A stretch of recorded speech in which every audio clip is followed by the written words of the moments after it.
Bienvenidos and welcome to Barcelona, Spain. It's day 2 of the Louis Vuitton Challenger Selection Series. The fight for survival has begun. All 5 challengers are desperate to avoid elimination at the end of this round robin. Let's take a quick look at the leaderboard. Emirates Team New Zealand bagged a win against Rossa, Prada, Pirelli, and the British, Italians and French grabbed their first point. But 2 heavyweights, American Magic and Alinghi Red Bull Racing, are yet to score. So plenty of surprises on the water, but the real drama happened ashore. As the Kiwis were craning their boat out of the water, something went horribly wrong, and their boat, Taihoro, was dropped onto the cradle. This was team boss Grant Dalton's initial response. I was in my office and heard it. It sounded like a bomb went off, and the boat dropped about 6 metres. Onto its cradle. It's still a bit early to know exactly how much damage. We've been inside the boat and you can hear in the background them tapping it out just for structural damage at the moment. But until we can secure it with a new crane and lift it, we're not 100% sure how much damage. I think luckily the rig stayed in the boat. And how much of an impact could this have on not just short-term but long-term campaign? Oh, that's hard to say. You know, I was talking to the guys just before and reminded them of what happened to us in Bermuda when we tipped the boat over against Ben. The Kiwis, they're taking a terrible nosedive. Oh, goodness me. Man overboard, crisis time for New Zealand. And I think actually that was a turning point almost for the campaign and made us win. You know, we came together even more. Now this is not that sort of example because that was we turned that round in the night. So this is a bit more serious than that and it's a longer term. It'll probably put us out for the round robins. Maybe we get back before the end of them, maybe not. Until we assess it properly, we just don't know. Fast forward 12 hours, and the fighting spirit of Emirates Team New Zealand has achieved something quite remarkable behind closed doors. Yeah, well, the repairs have already started. We're pretty lucky, I think.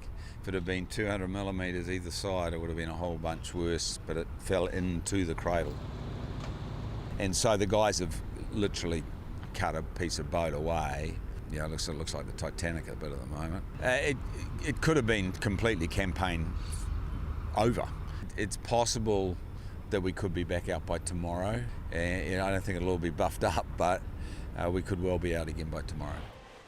Emirates Team New Zealand has been forced to withdraw from today's racing, but the race for survival is about to get underway. So let's head to the start box for race 5. It's American Magic versus Alinghi Red Bull Racing. 2 teams looking for win number 1 and a chance to get off the bottom of the leaderboard.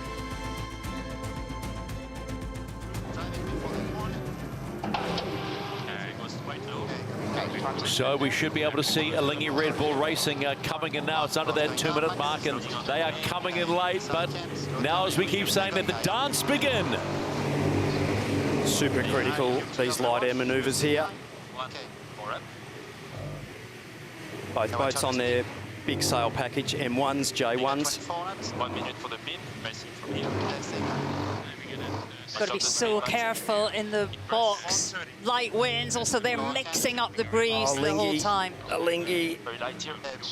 Oh, they've sailed straight into the gas of American Magic there. You cannot build in there in that light air. Fully in the roost.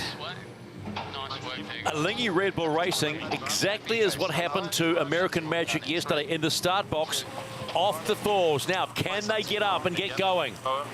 20 for the start. Push forward. 1 minute. Gonna have the boundary soon. So hard to get up to pace there. It's light winds, the air's mixed up. They need, what, 20-something knots to actually lift. Oh.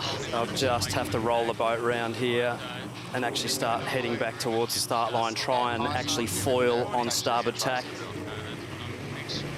That is absolutely brutal for Alinghi Red Bull Racing there. Yep, old school, back the jib. American Magic now, time on distance basically for a start. They're actually sailing back above the line to actually get billed in clear air. They don't want to sail in that vortex. They'll do a dip start and be off to the left-hand boundary. Their next manoeuvre after that will be critical. Counting down to a start. It's all good at this point for American Magic, not so for Lingy Red Bull Racing.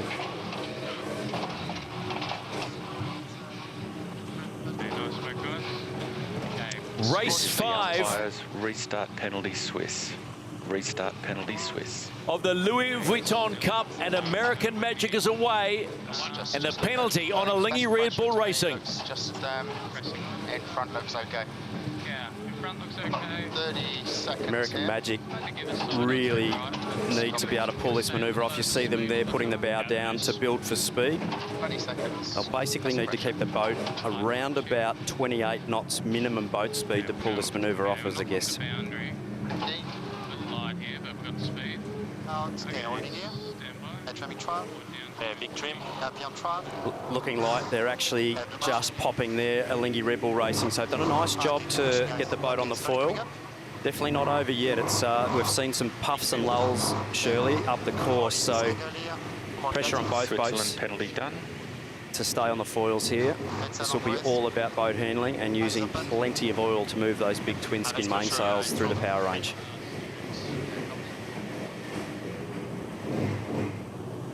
Let's go on to chase zero. Peter Leslie, you've got to say, despite getting off the foils, getting back up for Lingy Red Bull Racing, pretty good job. Yeah, they're back on the foils, but they're a long way behind. We've got American Magic right next to us here. And what's really noticeable of up the size of their jib. So they learnt from yesterday where they came out and they looked a bit underpowered to me. They certainly have learnt from that, and now they're on the biggest sails in the inventory. And the boat looks a different boat. Coming into the top gate for the first time, and American Magic leading a Lingy Red Bull Racing. Everything somewhat on a knife edge with the conditions. They don't want to make any mistake whatsoever, because they'll open the door for Lingy Red Bull Racing. Both these teams searching for that first win in the Louis Vuitton Cup. There's something on our windward now, coming down. Keep pushing, it's getting lighter, going down, not far. Okay, getting fast as possible. Nice to get this pressure back on the But they are well behind American Magic. Take a look at the bottom left of your screen to see what the delta, how far behind they are. It's going to sit at about 1 minute and 27 seconds. Long way to go, though. Never say never in the America's Cup. This is the race committee. We are moving the windward gate, shortening the course to 1.2 nautical miles. Okay, 20 seconds. So you know what that means.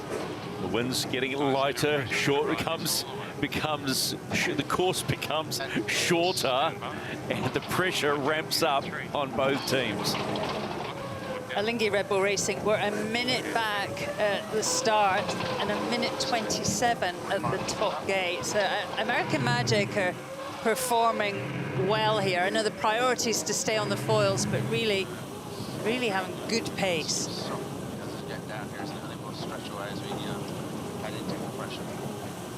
And they hit the bottom gate for the first time. They'll take the right-hand mark as you see it. Around they go.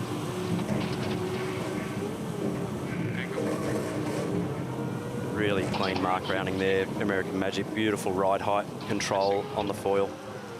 Very, very light. 5.7. Really important that a Lingy Red Bull Racing lay into this bottom gate here without having to do a manoeuvre. Trying to find some speed to break down that gap, which at the top mark was 1 minute and 27 seconds. Well, they have picked up time, but you would probably expect that coming downwind. Get it around. Hang on. Dig it out, boys. Not what the doctor ordered at all. Off the foils at the bottom mark, a Lingy Red Bull Racing.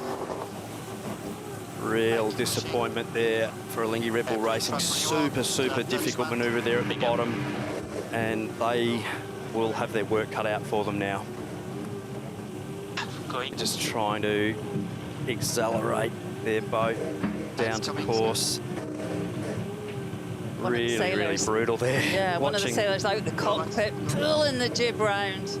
Yeah, when the when you're so down speed like that, you basically don't have much steerage on those little tiny rudders, you know, down speed. So it's all about sail management to actually aero steer the boat down the course, big traveller ease, pull the jib up, drag the bow around, get the boat lined up, and then actually start accelerating forward. So A bit more main tension. not much fun on board there at the moment. You look at that view there and you can see American Magic in the distance, and I'm sure they're not even worried about that. American Magic have come off the foil, Stephen, up the top of the course there. They've tacked and they're just off the foils. Can they dig it out? Big moment for American Magic here. So another twist in the story of race 5. American Magic off the foils. Peter? We're right on American Magic's transom, and they're just getting lift off now. So that's a pretty good recovery, but we were all holding our breath. The other thing I'm seeing with American Magic, setting up with a little bit more camber, and also the cant of the foil arm is right underneath the boat. So there's a wee bit of windward heel, but the foil arm and the wings are pretty well tucked right under the boat to just reduce that riding moment so that the boat can power up. This is the race committee. We are moving the leeward gate, shortening the course to 0.9 nautical miles and shifting the axis to 130. American Magic's tacks were getting riskier and riskier. They were coming out at 19, 18 knots. There was an inevitability about that. Let's having a look at the replay here of American Magic's tack. So quite a fast turn. And just not getting enough lift there. And you see the tacking angle that they've gone through there to try and execute that manoeuvre. You know, they've come out at around 75 to 80 true wind angle, almost going across the course to make sure they stay foiling to get through this gate and give themselves a chance of getting downwind cleanly. American Magic completing the halfway mark of race number 5 in the Louis Vuitton Cup. A touchdown just before this. There is so much more to come in this race. Hang on as they get around and go on that downward leg. Leg number 4 for American Magic. Really nice job there by American Magic. It does look like Alinghi Red Bull Racing heading over to the left-hand side of the course are up on the foils here now. They will also be looking at getting a manoeuvre in here and trying to keep the race alive with American Magic.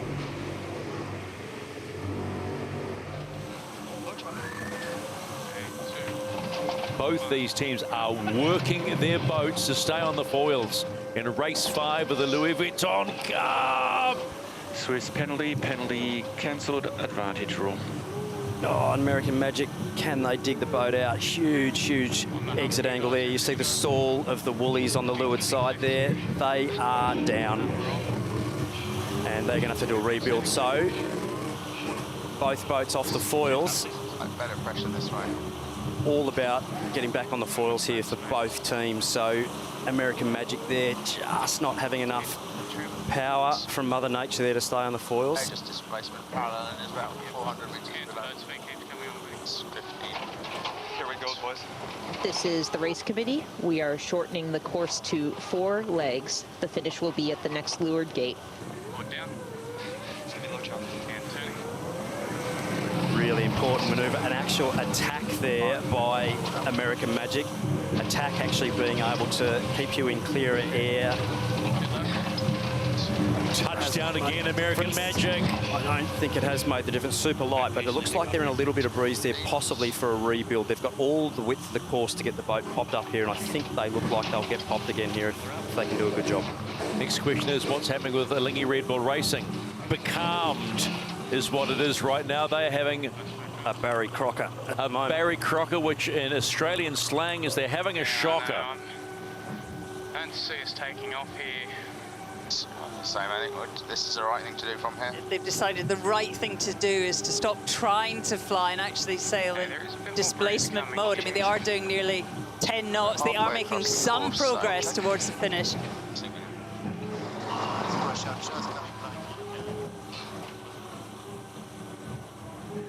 American Magic are crawling their way to the finish of race 5 in the Louis Vuitton Cup.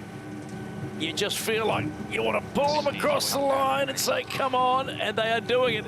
It's a bit more stressful than it needed to be, eh? And they are across, and first points for American Magic in the Louis Vuitton Cup. It may have been ugly, but it doesn't matter. They got the point. It wasn't pretty at all, but yeah, it's just tough conditions. You get a nice gust of sort of 8.5 knots, and then it comes down to sort of 5.5, and it's a real battle to stay on the foils. So, look, yeah, we got the win, but there's plenty we can do to improve too. So, yeah, good signs. To be successful, you have to win. Falling off the foils in the start box is not a recipe for success. American Magic take the win and leave Alinghi Red Bull Racing on the bottom of the leaderboard. Light winds and tough conditions are putting the teams under all sorts of pressure, but every point counts and nobody wants to be on the bottom of the leaderboard. After the break, Emirates Team New Zealand against INEOS Britannia. All 5 challengers are vying for points to steer clear of the bottom of the table. It's deliver or lose. Race 2 of the day was Emirates Team New Zealand against INEOS Britannia. But with the Kiwis forced to withdraw, all the Brits had to do was cross the line to secure the win. This is the umpires. New Zealand has retired. The race is stopped and awarded to Great Britain.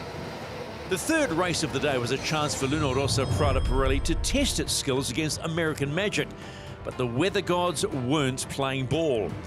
So while we wait for the breeze to build, let's take this opportunity to get to know the teams a little bit better.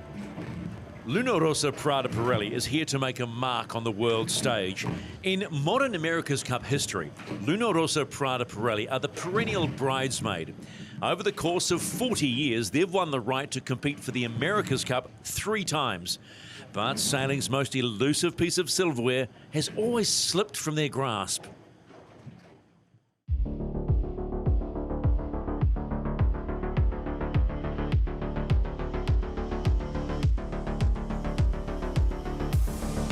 Italy first time in the America's Cup was in 1983, and that was with Azzurra. They start as an adventure more than a real challenge. It started making some people dreaming, like me. I was only 10 when I listened to the radio about the news about the Azzurra. Sailing was totally new for people, and that started a very big and long process. First time for Rossa was back in 2000 in Auckland, and that was also a very, very clear memory for a lot of Italians and me. Obviously, when we start, I don't think everyone was giving us much consideration. I think during the round robin, when we start sailing and racing, I mean, the value of the team start to come out. Prada have got them. They're going to count them out and they tap. That is absolutely magnificent stuff. Nobody was expecting Rossa to do so well, to win semi-finals, finals, and get into the America's Cup against the Kiwis. In 2021, for only the 2nd time in their history, Rossa will be the official challenger for the America's Cup. Fantastico! È bellissimo! È bellissimo! Well, it was an important achievement winning the Prada Cup in Auckland for 2 reasons. One, because obviously the name of the cup was Prada, and secondly, because we were alone there. Everybody was at home in lockdown, and it was something very special for them and for us. I think people sometimes underestimate the situation, how bad it was in Italy. So I think we give a little bit of hope to people. They have put up a fight, and they have done the America's Cup and Italy proud. Well, I think winning the Prada Cup meant a lot, but that's now in the rear-view mirror. All we've got to focus on is what's in front of us. Every day we go in the water, we have an extra push, and the extra push is made by all our fans. We really feel we have another gear compared to the other teams. I really want to win the cup, and it's my nightmare and my dream at the same time. And in Barcelona there is still an open book against Team New Zealand, which we want to finish the end. And so we need to write the last few pages of the book to then be able to put the book in the library.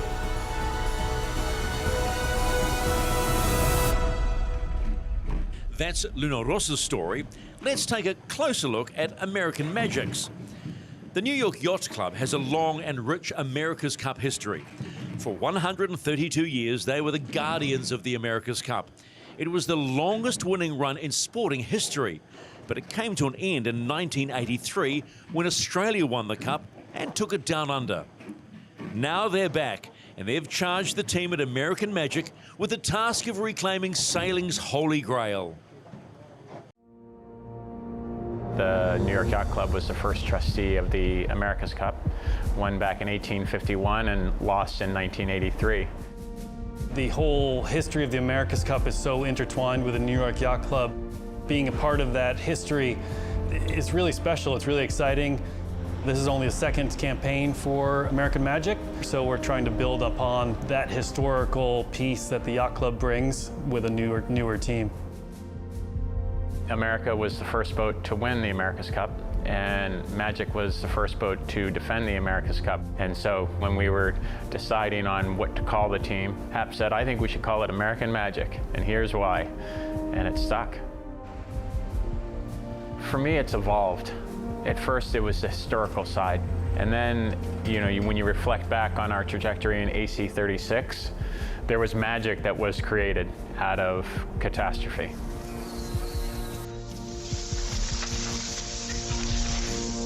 We have not chosen an easy path, particularly because one moment defined America's Cup 36 for us.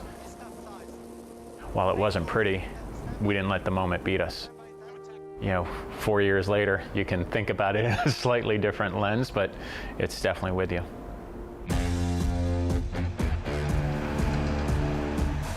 When I contemplate AC37 and I look at the incredible work being done, for us and for me personally, the name has definitely evolved into we're representing our country, and the people inside of our team is really what creates the magic. I christened the Patriot. There's a lot of unfinished business within the team, a lot of people that feel like there were some things that were left undone that want to be finished off properly and come back and get a second chance at making a real good go at the show. It is a hard thing to come out and win, and it takes a bit of time and a bit of learning. I think the team learned some really valuable lessons in Auckland. And it's not just the lessons that we learn, but also understanding where other teams got decisions right and where other teams made, I guess, the wrong decisions. Oh, he's going to capsize. You see and you feel it, I think, every day. It's just a sense of purpose. We've been through something really tough together, and we're going to develop the character that we have as a team going forward. Can American Magic win the America's Cup? Absolutely. The magic will come from the people inside of our four walls. And as a competitor, if it's within yourself and it's within the people that you have to execute, you couldn't ask for a better situation. In the end, the promise of stronger wins never came, and the remainder of today's racing was cancelled. This is the race committee. Unfortunately, we are struggling to meet the win limit and will be abandoning for the day. Thank you for your patience, and we'll see you tomorrow. Looking at the points table, American Magic proved a model of consistency in inconsistent conditions and was the only team to secure a point. They join Luna Rossa, Prada, Pirelli, INEOS Britannia and Orient Express Racing on 1 point apiece. Alingi Red Bull Racing is now the only team not to score.